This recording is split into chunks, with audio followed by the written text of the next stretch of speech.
आजची रेसिपी अगदी साधी सोपी तरीही व्हायरल जाईल अशी आहे. आज आपण बनवला आहे व्हेज खिमा म्हणजेच सोयाबीन खिमा. अगदी झटपट आणि सोपी ही रेसिपी आहे. चला तर रेसिपीला लगेचच सुरुवात करूया. इथे 250 ग्राम सोयाबीन मी छान पाण्यात भिजत घातली आहे आणि आता इथे 10 ते 12 लसणाच्या पाकळ्या, अर्धा इंच अद्रक दळून घेतलं आहे. आता हे जे सोयाबीन आहे ते 20 ते 25 मिनिटं भिजवल्यानंतर आपण ते छान स्क्वीज करून घ्यायचे, पिळून घ्यायचे आणि पिळल्यानंतर आपण हे सगळे सोयाबीन फूड प्रोसेसरमध्ये घालणार आहोत. जर तुमच्याकडे फूड प्रोसेसर नसेल, तर तुम्ही मिक्सरच्या भांड्यात पल्स मोडवर हे सगळे सोयाबीन छान वाटून घेऊ शकता. आता आपण हे सगळे सोयाबीन फूड प्रोसेसरमध्ये घातले आहे आणि आता हे सोयाबीन आपण छान वाटून घेऊया. आता एका कढईमध्ये मी साधारण 2.5 ते 3 चमचे इतकं तेल घातलेलं आहे. इथे मी राईचं तेल वापरलं आहे. सोयाबीनला राईच्या तेलाने छान चव येते आणि राईच्या तेलामुळे सोयाबीनची चव एन्हान्स होते. आता आपण यामध्ये कढीपत्ता आणि 4 ते 5 चिरून घेतलेले कांदे छान परतवून घेऊया. कांदा आणि कढीपत्ता आपल्याला साधारण 6 ते 7 मिनिटं परतवून घ्यायचा आहे. आता कांद्याचा हलकासा रंग बदलल्यानंतर 2 मध्यम आकाराचे टोमॅटो आपण यात घालून घेणार आहोत आणि आता हे मिश्रण पुन्हा आपण 2 ते 3 मिनिटासाठी परतवणार आहोत. आता 2 ते 3 मिनिटं हे मिश्रण परतवल्यानंतर आपण यामध्ये करून घेतलेली अद्रक लसणाची पेस्ट घालूया आणि पुन्हा हे मिश्रण 3 ते 4 मिनिटं छान परतवून घेऊया. आता हे मिश्रण परतल्यानंतर चवीनुसार यात मीठ घालून घेऊया. आता मीठ घातल्यानंतर आपल्याला हे मिश्रण साधारण पुन्हा 2 मिनिटं इतकं परतवून घ्यायचं आहे.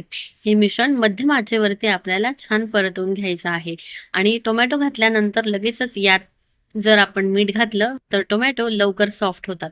आता हे मिश्रण परतल्यानंतर आपण यामध्ये अगदीच बेसिक मसाले घालणार आहोत. आपल्याला भाजीमध्ये अगदी बेसिक मसाल्यांमध्ये ही भाजी बनवायची आहे. खूप सुंदर होते ही. आता इथे अर्धा चमचा इतका हळद, 1 चमचा धना पावडर, 2 चमचे इतकं लाल तिखट आणि 1 चमचा इतका काळा मसाला म्हणजेच कांदा लसूण मसाला जो आपण घरी बनवतो तो मसाला मी इथे घातलेला आहे. आता हा मसाला आपण छान कांद्याला लावून घेणार आहोत, परतवून घेणार आहोत.